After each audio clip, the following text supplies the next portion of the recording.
Бүгүн сиздер менен биз талкуулай турган негизги тема окуу жана окуу.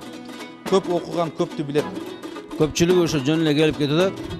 Ошонун көрүчө окубай эле күйөөгө тийип кетсе же үйлөнүп алып атасына жардам берсе жакшы болот да.